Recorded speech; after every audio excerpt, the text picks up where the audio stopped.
नमस्कार, India news Rajasthan देख रहे हैं आप और 33 जिले 33 खबर में मैं हूं आपके साथ सीमा चौधरी। और चलिए रुक करते हैं खबरों की ओर, जहां मुख्यमंत्री अशोक गहलोत हेलीकॉप्टर से धौलपुर पहुंचे, जहां उन्होंने राजाखेड़ा क्षेत्र के बाढ़ प्रभावित क्षेत्रों में अंजुआ पुरैनी, वक्सापुरा, चीलपुरा आदि गांवों का दौरा किया। उन्होंने कलेक्ट्रेट अनिल कुमार अग्रवाल और एसपी धर्मेंद्र सिंह के साथ मौजूद राजाखेड़ा विधायक रोहित बोहरा से हालातों की जानकारी ली। मुख्यमंत्री ने मीडिया से बातचीत में कहा, राज्य में कई जगह बाढ़ आ रही है। धौलपुर में सर्वे कार्य जल्दी पूर्ण करके बाढ़ प्रभावित लोगों की मदद की जाएगी। सीएम ने प्रधानमंत्री से पूर्वी कैनाल नहर परियोजना को स्वीकृति देने की भी मांग की।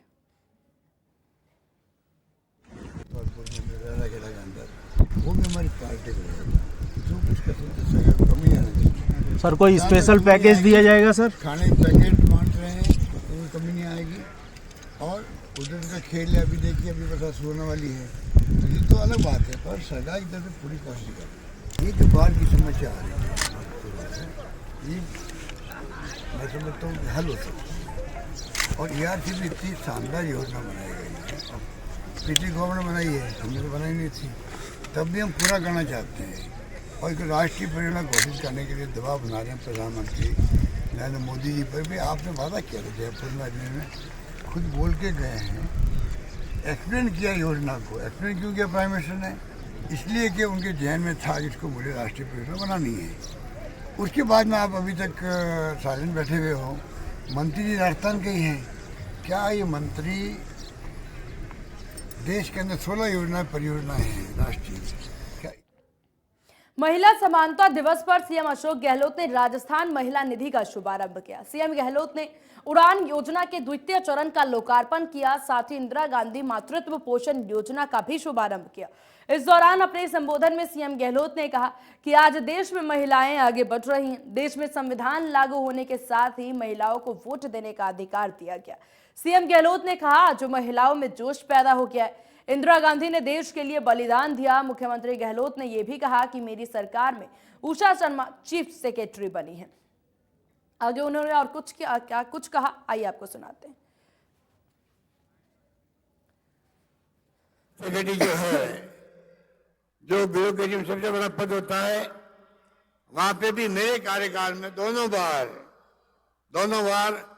महिला को मैंने चीफ सेक्रेटरी बनाया है। पहली मैं जब आपके आशीर्वाद से मुख्यमंत्री था, दूसरी बार तब श्रीमती कुशल सिंह नाम की महिला जो थी वो चीफ सेक्रेटरी बनी, पहली चीफ सेक्रेटरी बनी आजादी के बाद में मेरे वक्त में। और आज उषा शर्मा जी काम संभाली पूरे राजस्थान का। आप समझ सकते हो कि महिलाओं की ताकत कितनी बड़ी है राजस्थान के अंदर। 6 साल में खोले हैं करीब 250 कॉलेज, हमने अभी 3 साल में खोल दिए हैं 210 कॉलेज। उसमें 90 के आसपास कॉलेज खोले हैं, खाली गर्ल्स के कॉलेज खोले हम लोगों ने, लड़कियों के कॉलेज खोले हैं। घर में बीमारी किसी की भी आ सकती है, 10 लाख तक का इलाज का फ्री होगा, ये हमने तय किया है। बीमा करके आपका फ्री के अंदर, और साथ में 5 लाख का बीमा किया गया है एक्सीडेंट का भी उसी के अंदर। एक्सीडेंट का मतलब खाली रोड एक्सीडेंट नहीं है, अगर वो पानी में डूब जाए, अभी बरसात में कई बच्चे डूब गए थे, सबको 5-5 लाख रुपए मिल गए, उनके घर वालों को मिल गए। बीमा साथ में किया, एक्सीडेंट का भी किया है। 10 लाख के बीमे में मान लो कोई बीमारी बड़ी आ गई, लिवर ट्रांसप्लांट या किडनी ट्रांसप्लांट, ज्यादा पैसे खर्च हो रहे हैं, 15 लाख रुपए खर्च हो रहे हैं, 10 लाख के अलावा वो इलाज भी सरकार करवाएगी। ऐसी स्कीम हिंदुस्तान में कहीं पे भी नहीं जो कि राजस्थान में लागू की हम लोगों ने। शिक्षा के क्षेत्र में, स्वास्थ्य के क्षेत्र में आपको बताया ममता भूपेश जी ने उड़ान योजना के बारे में, संकोच करने की आवश्यकता नहीं है। जमाना बदल गया, हम लोग 21वीं सेंचुरी में आ गए हैं। अगर गांव की महिलाएं संकोच करेगी, बीमार पड़ती है, बांझ बन जाती है, बच्चे नहीं होते उनके, कुपोषण होता उनका, उनके लिए बहुत बड़ा फैसला उड़ान योजना का किया, नैपकिन देने का। करीब 600 करोड़ रुपए खर्च करेंगे हम लोग, 600 करोड़ रुपए खर्च करेंगे। तमाम महिलाओं को 12 नैपकिन मिलेंगे। स्वस्थ रह सकती है, बीमार नहीं पड़ेगी, बाहर नहीं बनेगी, वरना बहुत बड़ी प्रॉब्लम पैदा होती है हम लोगों के सामने। संकोच करने का जमाना गया।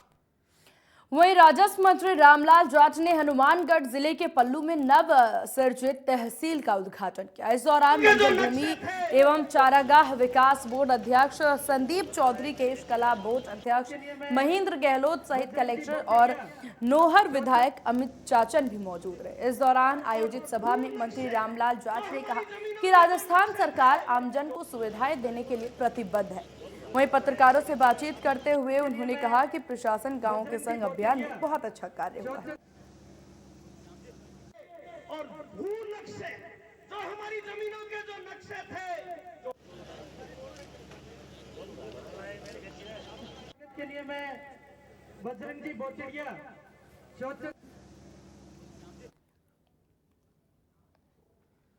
खबर 12 के अंता से, जहां बाढ़ से प्रभावित हुए गांवों का मंत्री राजेंद्र गुड़ा और खनन मंत्री प्रमोद जैन भाया ने जायजा लिया। मंत्री गुड़ा का पलायथा के पास मंत्री प्रमोद जैन भाया ने पुष्प हार पहना करके स्वागत किया। इस दौरान नगर पालिका चेयरमैन भी मौजूद रहे।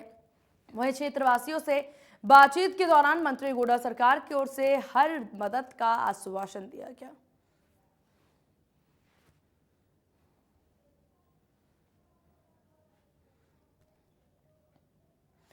जयपुर के बीजेपी प्रदेश कार्यालय में पूर्व मंत्री वासुदेव देवनानी ने प्रेस कॉन्फ्रेंस की, जिसमें उन्होंने मोदी @20 पर चर्चा की। उन्होंने कहा, मोदी @20 का मतलब यह है कि उन्होंने सत्ता में 20 साल रह करके काम किया। आज तक मोदी पर कोई भ्रष्टाचार के आरोप नहीं लगे। मोदी 2001 से पहले बसों में, ट्रेनों में घूमे और लोगों को चाय पिलाते रहे। देवनानी ने कहा कि ये पुस्तक सभी को पढ़नी चाहिए।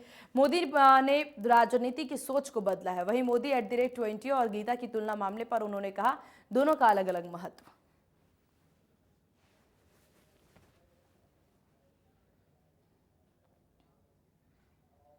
स्वर्गीय कर्नल किरोड़ी सिंह बैंसला की अस्थि विसर्जन कलश यात्रा आज बौली पहुंची। बौली आगमन पर डिडवाडी, डोरडा, रवासा, बौली और मित्रपुरा सहित दर्जनों गांवों में यात्रा का भव्य स्वागत किया गया।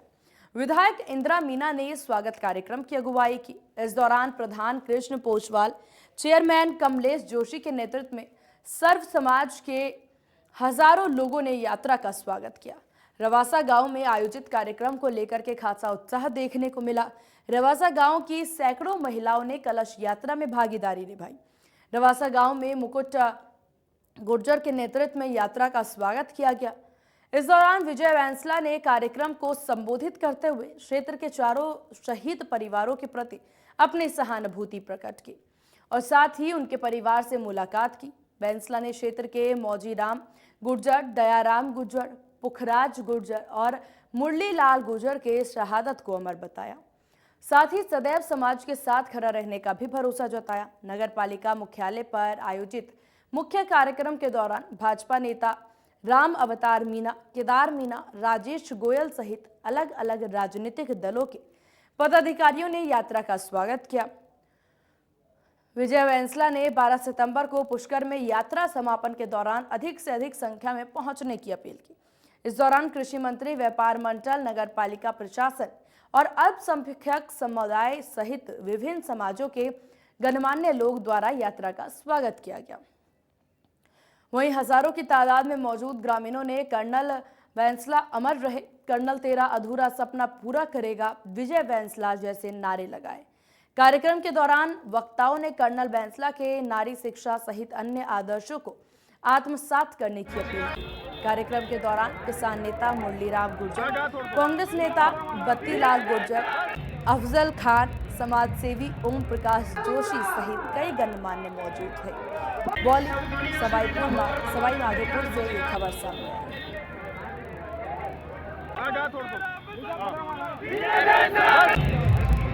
हमारा तो बस सीधा सा इतना कहना है, 12 तारीख को पुष्कर पधारिए। जो भी व्यक्ति, जिस भी व्यक्ति की सोच कर्नल साहब की सोच से तवज्जो रखती है, जिसने भी कभी कर्नल साहब के साथ कोई आत्मीय रिश्ता रखा हो या जिसका भी कर्नल साहब के साथ आत्मीय रिश्ता रहा हो या कोई भी रिश्ता रहा हो, उन सबको हमारे परिवार की तरफ से, पूरे समाज की तरफ से पीले चावल हैं। आप 12 तारीख को पहुंचिए पुष्कर। 12 परिवारों के साथ हमारी सहानुभूति भी है और ये हमारे लिए एक बहुत स्ट्रॉन्ग पॉजिटिव और मेरे पास शब्द नहीं है, मेरे पास शब्द नहीं है हम शहीदों के लिए क्या कहें। लेकिन एक बात ज़रूर है, जब भी हम शहीदों को याद करते हैं, उनके बारे में सोचते हैं, उनके परिवार से मिलते हैं, तो हमें और ज़्यादा जुझारूपन लगता है, महसूस होता है कि जो कर्नल साहब ने और शहीदों ने जिसके लिए अपनी सारी ज़िंदगी दे दी, वो कार्य हमें निश्चित तौर से पूरा करना है। हम कर्नल साहब को सशक्त नमन करते हैं इस अवसर पर, और क्योंकि हमें भी सौभाग्य मिला है उनकी अस्थियों का विसर्जन में शामिल होने का, और हम हमेशा कर्नल साहब को याद करते रहेंगे, यहाँ की जनता याद करती रहेगी। और आप देख रहे हो किस तरीके से जोश और जुनून और उनकी प्रेरणा पर आगे बढ़ने की कितनी सोच और उनके प्रति पॉजिटिव फीडबैक लोगों का है। और यहाँ से वेसला जी पधारे हैं, उनके सुपुत्र हैं, और हम उनका तहे दिल से हार्दिक अभिनंदन स्वागत कर रहे हैं और उनके किए हुए कार्यों को हम इस अवसर पर स्मरण कर रहे हैं। सुमेरपुर विधायक जोराराम कुमावत ने तखतगढ़ का दौरा किया। विधायक प्रशासन शहरों के संग शिविर में पहुंचे, जहां उनका स्वागत किया गया। इस दौरान उन्होंने 11 नंबर के वार्ड वासियों की समस्याएं सुनी एवं समस्याओं का समाधान करने को लेकर के अधिशासी अधिकारी मदन लाल तेजी को निर्देश दिए। शिविर में 30 पट्टे वितरण किए गए। इसके बाद विधायक कुमावत नगर पालिका के पुराने भवन को देखने गए, जहां उप तहसील को अस्थायी रूप से शुरू करने और भवन में नवीनीकरण के कार्य को शीघ्र पूरा करने के निर्देश अधिकारियों को दिए। विधायक ने राजकीय सामुदायिक स्वास्थ्य केंद्र में विधायक कोष से स्वीकृत सीसी ब्लॉक निर्माण कार्य का भी अवलोकन किया। वहीं शहर में भाजपा मंडल महामंत्री चिमन लाल देवासी की माताजी की मृत्यु पर विधायक कुमावत ने उनके घर पर जाकर के परिजनों को सांत्वना प्रकट की।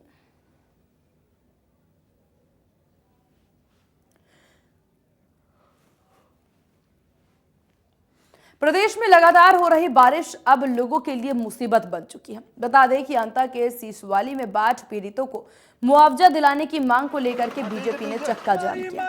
इस दौरान धरने में सीसवाली कालूपुरा भेरूपुरा के बाढ़ प्रभावित परिवार बीजेपी मंडल के कार्यकर्ता मौजूद रहे। इस मौके पर बीजेपी मंडल के कार्यकर्ताओं ने मुआवजा दिलाने की मांग को लेकर के उप जिला कलेक्टर रजत कुमार विजयवर्गीय को राज्यपाल कलराज मिश्र के नाम ज्ञापन दिया।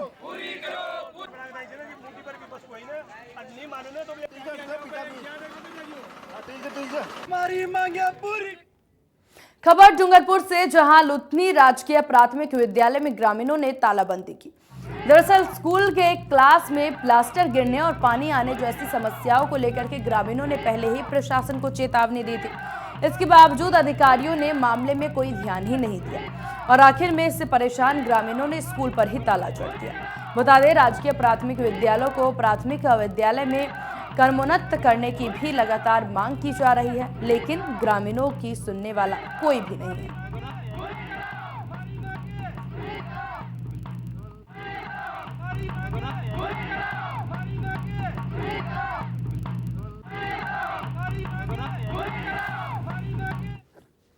सवाई माधोपुर के एक हिजरी गांव में कुछ दिनों पहले राजकीय उच्च माध्यमिक स्कूल के एक टीचर ने 2 छात्राओं के साथ छेड़छाड़ की थी। इस मामले को लेकर के आक्रोशित विद्यार्थियों और ग्रामीणों ने जिला प्रशासन के खिलाफ जमकर नारेबाजी की।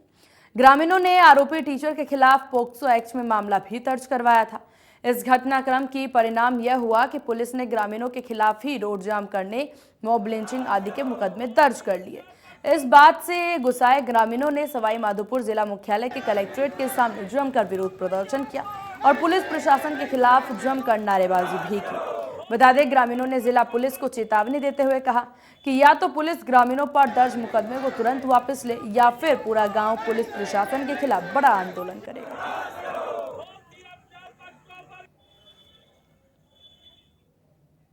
खबर शाहबाद से, जहां बारिश अब लोगों के लिए मुसीबत बनकर बरस रही है। बता दें कि कस्बा थाना क्षेत्र में बारिश के कारण जाटा बस्ती में एक कच्चे मकान की दीवार ढह गई। गनीमत रही कि हादसे में किसी की जान माल की हानि नहीं हुई।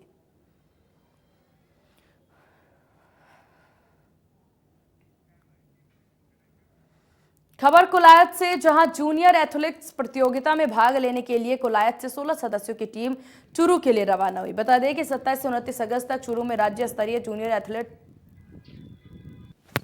का प्रतियोगिता का आयोजन होने जा रहा है। इस टीम को समाजसेवी प्रभात सिंह भाटी ने हरी झंडी दिखा करके रवाना किया है।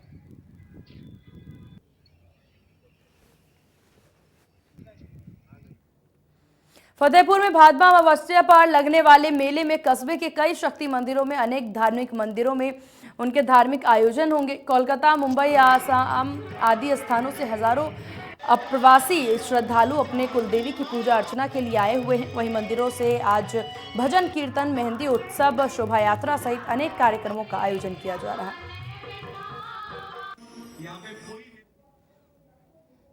खबर भारत से, जहां एक दिन पहले शौच के लिए गया युवक का पैर फिसलने से नदी में डूब गया, जिसका शव अभी तक पर नहीं मिल पाया। फिलहाल एसडीआरएफ टीम की ओर से रेस्क्यू अभियान जारी है।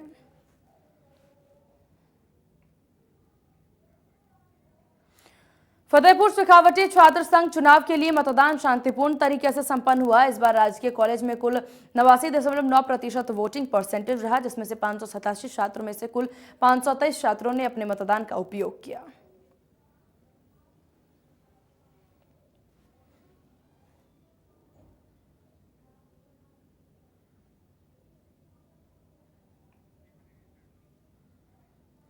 वहीं सुमेरपुर में छात्र संघ चुनाव शांतिपूर्ण ढंग से संपन्न होने के 2 घंटे बाद कई छात्र संगठनों ने कथित अनियमितता को लेकर के हंगामा कर दिया। कॉलेज प्रशासन को पुलिस बुलानी पड़ी, जिसके बाद मौके पर पहुंचे अधिकारियों के समझाइश के बाद मामला शांत हुआ।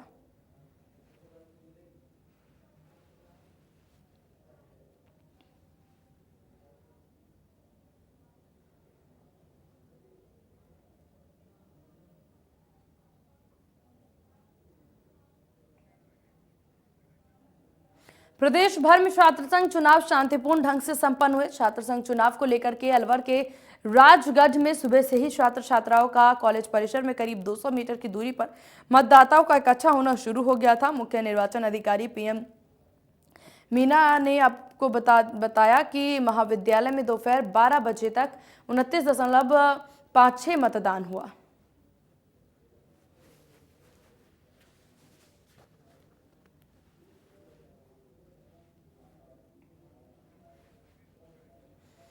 प्रदेश भर में 2 साल बाद छात्र संघ चुनाव हुए। इसको लेकर के छात्र छात्राओं में खासा उत्साह देखने को मिला। बता दें, सुबह 8 बजे से दोपहर 1 बजे तक मतदाताओं ने अपने मत का इस्तेमाल किया है और वोट डाला। वहीं कल चुनावों की गिनती होनी है।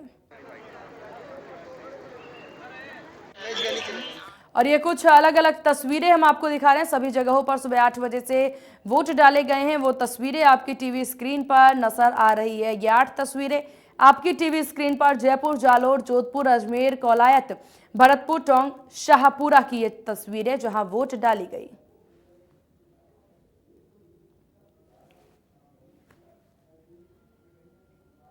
आइए अब आपको बताते हैं छात्र संघ चुनाव खत्म होने के बाद की कुछ अलग अलग तस्वीरें। चलिए आपको दिखा रहे हैं जयपुर, जालोर, कोटा, लूनी, नवलगढ़, सुमेरपुर की ये तस्वीरें। जयपुर में दोपहर 1 बजे तक 60.6% मतदान, तो जालोर में 69 वोटिंग हुई। वहीं कोटा में भी भारी पुलिस बल तैनात किया गया। लूनी में रिकॉर्ड तोड़ मतदान दर्ज हुआ। वहीं बता दें कि खत्म होने तक कुल 90.2% वोट डाले गए।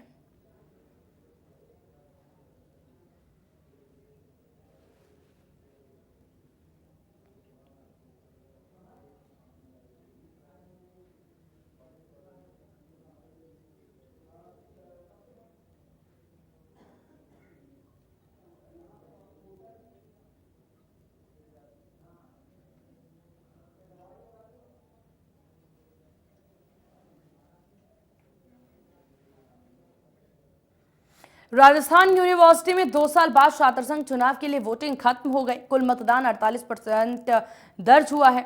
वहीं कॉलेज चुनाव में शांतिपूर्ण ढंग से मतदान संपन्न हुए। जगह जगह पुलिस के जवान तैनात दिखे। आइए आपको चुनाव की अलग अलग तस्वीरें दिखा रहे हैं। छात्र संघ चुनाव 2022 की ये तस्वीरें आप अपनी टीवी स्क्रीन पर देख सकते हैं। 4 तस्वीरें वैर, बानसूर, पिशांगन और गुलाबपुरा की ये तस्वीर, जहां ये मतदान होने की तस्वीर जो है वो सामने आई। पुलिस बल तैनात साफ तौर पर नजर आ रहे हैं।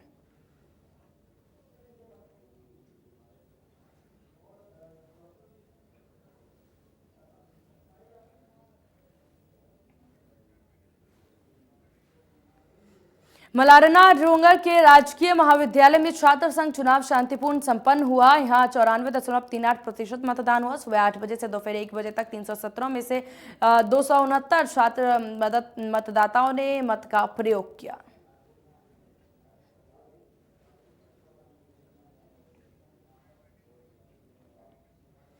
डीडवाना में छात्र संघ चुनाव के तहत बांगड़ कॉलेज में मतदान शांतिपूर्ण संपन्न हो गया। इस दौरान 76.99% मतदान हुआ। मतदान के लिए कॉलेज में कुल 13 बूथ बनाए गए थे।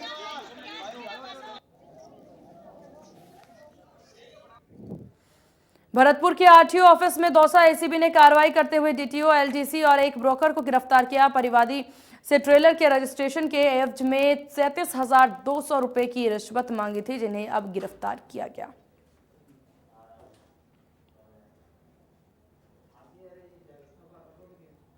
टोंक में पोक्सो कोर्ट ने दुष्कर्म करने के आरोपी को 10 साल के कठोर कारावास की सजा सुनाई। कोर्ट ने 40,000 रुपए का जुर्माना भी लगाया। जानकारी के मुताबिक 12 दिसंबर 2019 को दूनी थाने में परिवादी ने अपनी बेटी के साथ दुष्कर्म होने का केस दर्ज करवाया था, जिसको अब जान से मारने की धमकी भी आपको बता दें आरोपी द्वारा दी गई थी और दुष्कर्म के बाद पीड़ित गर्भवती हो गई थी।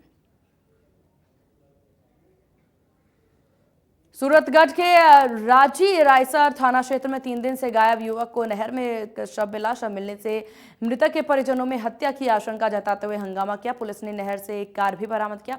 फिलहाल जांच पड़ताल में पुलिस जुटी।